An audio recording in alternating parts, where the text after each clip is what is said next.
Hi hello എല്ലാവർക്കും ജിജ്ഞാസയും അറിവും ഒത്തുചേരുന്ന ചാനലിൻ്റെ ഒരു പുതിയ വീഡിയോയിലേക്ക് സ്വാഗതം. എല്ലാവരും സുഖമായിരിക്കുന്നു എന്ന് വിശ്വസിക്കുന്നു. ഇന്ന് നമ്മൾ സംസാരിക്കാൻ പോകുന്ന ടോപ്പിക് ബാൻഡേഡ് കണ്ടുപിടിച്ചതാര്. ചെറിയൊരു മുറിവിന് വലിയ കെട്ടി നടക്കാനുള്ള മനപ്രയാസത്തിലാണല്ലോ നമ്മൾ മിക്കവരും ബാൻഡേഡ് ഉപയോഗിക്കുന്നത്, നമ്മുടെ സൗകര്യത്തിന് വേണ്ടിയുള്ള ഒരു വൈദ്യ ശുശ്രൂഷ.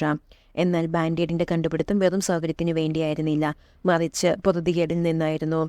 1920 ഏർലി ഡിക്സൺ ആണ് ബാൻഡേഡ് കണ്ടുപിടിച്ചത്.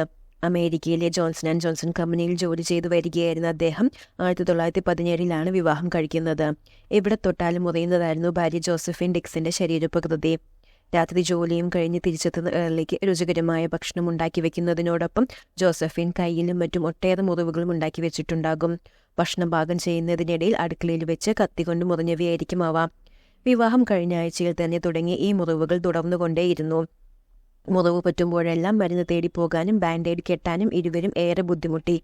ചിലപ്പോൾ മുറിവുകൾ മാരകമാവുകയും ചെയ്തതോടെ പ്രശ്നത്തിന് പരിഹാരം കാണാൻ തന്നെ ഏർലി തീരുമാനിച്ചു. 1920 ഒരു ഒഴിവ് ദിവസം ടേപ്പ് മുറിച്ച് അതിൽ കോട്ടൺ തുണിയുടെ ഒരു ചതുര കഷ്ണം ഒട്ടിച്ച് മരുന്ന് പുരട്ടി അദ്ദേഹം ആദ്യത്തെ ബാൻഡേഡ് ഉണ്ടാക്കി. പിന്നീട് ജോസഫിന് മുറിവ് പറ്റുമ്പോഴെല്ലാം ഈ റെഡിമെയ്ഡ് ബാൻഡേഡ് മുറിവിൽ ഒട്ടിച്ചുപയോഗിക്കുകയും ചെയ്തു. കുറേ ദിവസത്തെ ഉപയോഗത്തിന് ശേഷം ഏർലി കമ്പനി മുതലാളിയോട് തന്റെ കണ്ടുപിടുത്തത്തെക്കുറിച്ച് പറഞ്ഞു. ജോൺസൺ ആൻഡ് ജോൺസൺ കമ്പനിക്ക് ആദ്യം ഇതിൽ വലിയ താല്പര്യമൊന്നും തോന്നിയില്ലെങ്കിലും ഏർലി സ്വയം അത് ഉപയോഗിച്ച് കാണിച്ചു കൊടുത്തതോടെ അവർക്ക് താല്പര്യം ജനിച്ചു. തുടർന്ന് ബാൻഡേഡ് എന്ന ലേബലിൽ കമ്പനി ബാൻഡേഡുകൾ നിർമ്മിച്ച് വിൽപ്പന തുടങ്ങി. 2.5 ഇഞ്ച് വീതിയും 18 ഇഞ്ച് നീളവുമുള്ളവയായിരുന്നു ആദ്യകാലത്ത് നിർമ്മിച്ച ബാൻഡേഡ്. ഇത്രയും വലിപ്പമുള്ളതിനാൽ അന്ന് വെറും $3000 ബാൻഡേഡുകളെ വിറ്റുപോയുള്ളൂ.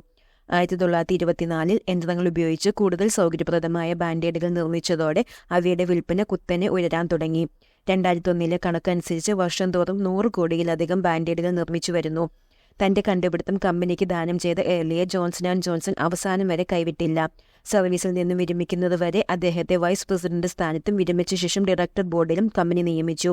1961 സെപ്റ്റംബർ 22 68ാമത്തെ വയസ്സിൽ ഏർലി ഡിക്സൺ അന്തരിച്ചു. ഇന്നത്തെ ടോപ്പിക് എല്ലാവർക്കും ഇഷ്ടമായി എന്ന് വിശ്വസിക്കുന്നു. ആദ്യമായിട്ടാണ് നിങ്ങൾ ഈ ചാനൽ കാണുന്നതെങ്കിൽ പ്ലീസ് സബ്സ്ക്രൈബ്, തൊട്ടടുത്തുള്ള നോട്ടിഫിക്കേഷൻ ബെൽ കൂടി എനേബിൾ ചെയ്യുക. നന്ദി.